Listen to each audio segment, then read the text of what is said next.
School children and hospital patients are being murdered in mass stabbings.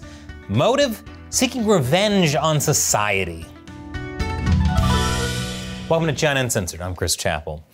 So I usually don't do this, but I think I'm gonna have to start this one off with a disclaimer. This isn't gonna be a fun story. Then again, I assume you figured that out when you saw the title of this video. Hopefully no one sees revenge killings and thinks, oh, better grab the kids, this'll be wholesome family entertainment. Last month, China was stunned by multiple acts of horror. In the beginning of May, a 40-year-old man entered a hospital in China's southwestern Yunnan province and began stabbing hospital staff and patients with a knife. By the time the stabber was apprehended and taken into custody, 2 people were killed and 21 were injured. Then, just a few weeks later, a 45-year-old woman showed up at an elementary school in China's eastern Jiangxi province and began stabbing school children, resulting in 2 killed and 10 injured. And 4 days after that, 8 people were killed and 1 injured in a knife attack in Hubei. The attacks have sent shockwaves across China. One user on Chinese social media platform Weibo wrote about the meaninglessness of killing innocent people, while another simply reacted by writing fear and sadness. In discussions online about why someone would engage in such brutality against innocent people, users linked both mass stabbings to a phenomenon known as Baofu Shehui, which translates to retaliating against society or taking revenge on society. Revenge against society has been listed as the motive in previous attacks, especially by Chinese police. In 2018, for example, a stabbing occurred at an elementary school in Shanghai that resulted in the death of 2 and several injuries. The perpetrator was a 29-year-old migrant worker that had recently arrived in the city. According to local police, he told them that frustrated by his inability to find work, he decided to take revenge on society by committing the crime. You know, because elementary school children have so much to do with how society runs. In 2021, a man in his 30s decided to take revenge against society after losing money in a failed investment scheme, according to the police. He subsequently plowed his car through a busy pedestrian crossing in the northeastern city of Dalian, killing 5 people. Unfortunately, in many of these cases, we only know bits and pieces about the perpetrators, since the Chinese police often don't disclose a lot of public information. Sometimes we are simply told that a perpetrator, for example, wanted to vent anger at society, but with few details regarding what that actually means. And some elaboration would be appreciated here, since venting anger is something I associate more with shouting into a pillow and less with going on a stabbing rampage. Unfortunately, the CCP is about as transparent as the windowless cell they'll chuck you in for questioning them. Despite a lack of police information, there is enough out there to see that this is often people at the margins of Chinese society that commit these atrocities. That includes migrant workers, people who feel they've been betrayed by Chinese society and are often struggling with bad mental health. We know that because there are simply so many of these killings out there. They gained particular notice in 2010 and 2012, when Chinese society was rocked by a series of mass stabbings at schools across the country. Notice how often these happen at schools. Since then, discussions have repeatedly emerged about the mass killings and the people perpetrating them to exact revenge on society.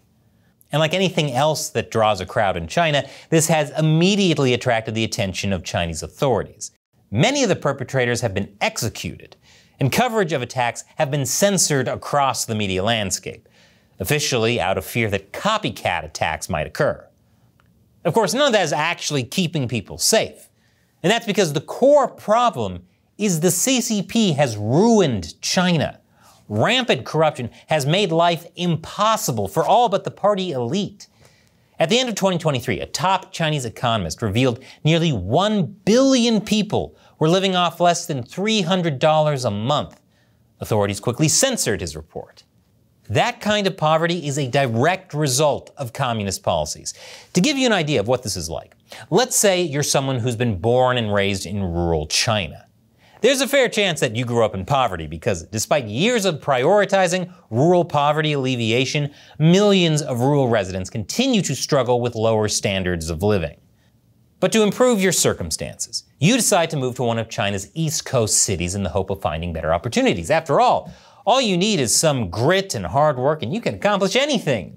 Assuming you weren't in China, Because as someone from the countryside, you don't have the urban certificate that gives access to a range of benefits, including better healthcare, education, and social services, as well as higher salaries and better job opportunities in the city. This urban registration system is known as hukou. It makes you an immigrant in your own country and has been described as basically apartheid. If you somehow manage to make it in the city despite this, you might decide to use some of your hard-earned money to invest in something and maybe buy a home in an apartment complex currently being built back in your hometown. But then, it soon turns out that the investment was a scam and that the developer in charge of building your home is about to go bankrupt in China's current property crisis. You have clearly been wronged, so you turn to the Chinese legal system. Surely justice always prevails in China, right? Right? Nope, the legal system really doesn't serve the people. It is instead dominated by the ruling Chinese Communist Party. And right now, the CCP wants calm and quiet regarding the property sector. Even wealthy business people that are owed money following the property crash have experienced this the hard way. So if you didn't have bad mental health before, you certainly do now. But what do you do about it? Studies have shown that China's attitude towards mental health issues is pretty backwards. It's plagued by stigma and taboo, as well as used as a tool by the government to discredit dissidents. And speaking of the government, your life has become very hard to reconcile with the grand rhetoric of Chinese leader Xi Jinping, who for years has talked about things like the Chinese dream and common prosperity, only to turn around and suddenly start saying, you're just lazy, you need to struggle harder and need to eat bitterness. Oh, that's the problem. All those years of suffering, you just didn't suffer enough. Guess watching your family starve was too easy, and you need to struggle even more. Obviously, you have been struggling for many years now. And where did it get you? What has the beaten path ever given you besides hardship? What has society ever done for you besides bring you down? Now, this in no way excuses the mass killing of innocent people, especially children. But it shows how the conditions in China can push people into desperate circumstances that are bound to make these atrocities more likely. At the same time, there are nearly 300 million migrant workers in China, 95 million suffering from different types of mental illnesses, and countless Chinese people being wronged every day in a society where justice is what the CCP says it is. For many, the situation has only gotten worse in recent years. China emerged from the COVID pandemic in a much worse economic state than when it entered, hurting the livelihoods of many. And the draconian lockdowns that the CCP imposed to keep infection numbers down have taken a heavy mental toll on Chinese people. This could all unfortunately mean that the mass stabbings we've seen in the recent past are only a preview of what's to come, especially as the CCP is more focused on getting the Chinese people to struggle for the government's ambitions rather than helping those that are struggling on the margins of society. Until that changes, innocent Chinese people will remain in danger. The CCP hates being exposed like this. That's why they hate China Uncensored. Chinese state-run media even called the show disgraceful anti-China garbage. But I can't make this show without your help. Like, subscribe, share, and if you can, contribute even just $1 an episode on patreon.com/China Uncensored. I make about 16 episodes a month, but if that's still too much for you, you can set a monthly limit. So you can ensure I can keep uncensoring China for even $1 a month. And as a thank you to everyone who gives on Patreon, I'll respond to one of your questions or comments at the end of these episodes. Today's comes from Rodney Thacker. I'm very worried about Taiwan. I lived there for 2 years and have friends there and friends in the US who are from Taiwan. The US just cannot let China take over Taiwan. Oh boy, Rodney, I'm worried about Taiwan too. We just saw China conduct its largest military exercises near Taiwan yet. And we've also seen chaos break out in Taiwan's legislature as the pro-China lobby seeks to steal power away from the president.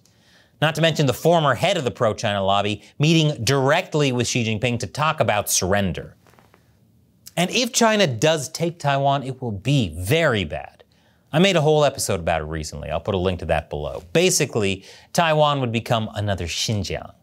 That's why, Rodney, you're absolutely right. The US cannot let China take Taiwan. Not to mention all the national security ramifications it would have for the US. That's why it's so important that people watching this are vocal about supporting Taiwan. They get their friends and family on board, because if China invades, they're going to push the line, is it really worth getting involved in a war for a tiny island on the other side of the world? And the answer is yes. And the US needs to be prepared to give that answer now, instead of hesitating after the fact and allowing the CCP to take over. Thanks for writing, and thanks for your support, Rodney. And thank you for watching. Head over to Patreon by clicking on that orange button, and if you didn't know, I also talk about news, politics, and philosophy through the lens of gaming on my new show, Deep Thoughts While Gaming. The latest is about why people who know the least know it the loudest through the lens of Halo Infinite. Click here and let me know what you think. Once again, I'm Chris Chappell. See you next time.